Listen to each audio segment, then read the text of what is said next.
ગુજરાતમાં સ્થાનિક સ્વરાજની ચૂંટણી માટે આવતીકાલે એટલે કે 26મી એપ્રિલ રવિવારે મતદાન થવાનું છે.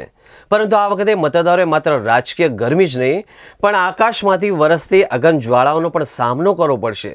હવામાન વિભાગે રાજ્યભરમાં ભીષણ ગરમીનો યલો એલર્ટ જાહેર કર્યું છે.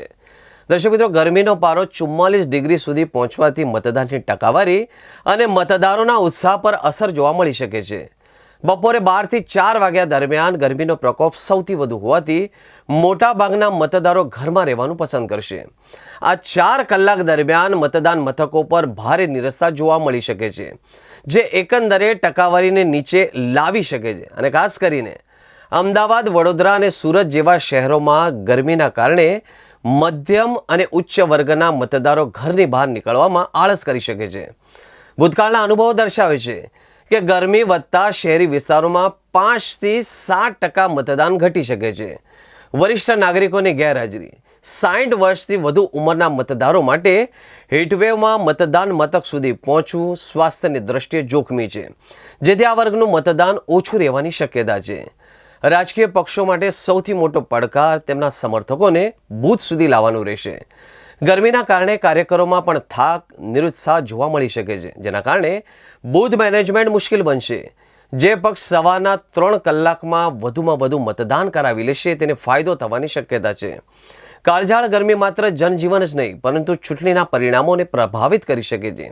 એવા વોટિંગ ટર્નઆઉટ એટલે કે મતદાનની ટકાવારી પર પણ મોટી અસર કરી શકે છે.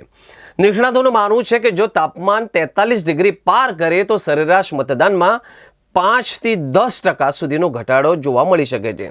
સામાન્ય રીતે બપોરે 12 થી 4 વાગ્યા દરમિયાન જે 20 થી 25% મતદાન થતું હોય છે, આ વખતે ગરમીના કારણે અડધું થઈ જવાની શક્યતા છે. એર કન્ડિશન ઘરોમાં રહેતા શહેરી મતદારો આકરા તાપમાં લાઇનમાં ઊભા રહેવાનું ટાળી શકે છે. હીટસ્ટ્રોક અને ડિહાઇડ્રેશનના ડરથી વરિષ્ઠ નાગરિકો, બીમાર વ્યક્તિઓ મતદાન મથક સુધી પહોંચવાનું જોખમ નહીં લે. પરિસ્થિતિની ગંભીરતાને જોતા જ રાજ્ય ચૂંટણી પંચ અને સ્થાનિક પ્રશાસન દ્વારા સોશિયલ મીડિયા અને રેડિયો દ્વારા સતત પ્રચાર કરવામાં આવી રહ્યો છે. મતદાન આપણો અધિકાર છે, પણ સ્વાસ્થ્યની આપણી જવાબદારી છે. બપોરની લૂથી બચવા માટે સવારે 7 થી 10ના ગોલ્ડન અવર્સમાં જ મતદાન મથકે પહોંચી જાઓ. જો સવારના 7 થી 11 વાગ્યા સુધીમાં 30 થી 35% મતદાન નહીં થાય તો સાંજ સુધીમાં કુલ આંકડો 60%ને પાર કરવો મુશ્કેલ બની જશે.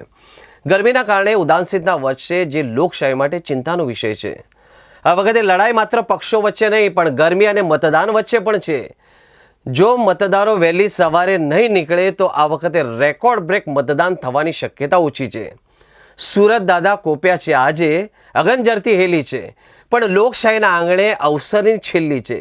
44 ડિગ્રીનો પહારો કહેશે ઘરમાં ભરાઈ રહેજો, પણ અંતરનો અવાજ કહેશે ફરજ તમારી લેજો. ટાઢા પોરે નીકળજો ભાઈ, સવારની શીતળ શાએ, ભૂલ ન કરતા બપોરની આ તો લૂ આખું અંગ દજાડે. સાથે રાખજો પાણીનો કુંભ ને માથે ધોળો રૂમાલ.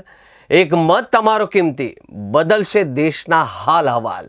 ઘરના વૃદ્ધોને સાચવીને વહેલા બૂથે લઈ જજો. તડકે ચડે એ પહેલાં પવિત્ર આંગળીએ શાહી લેજો.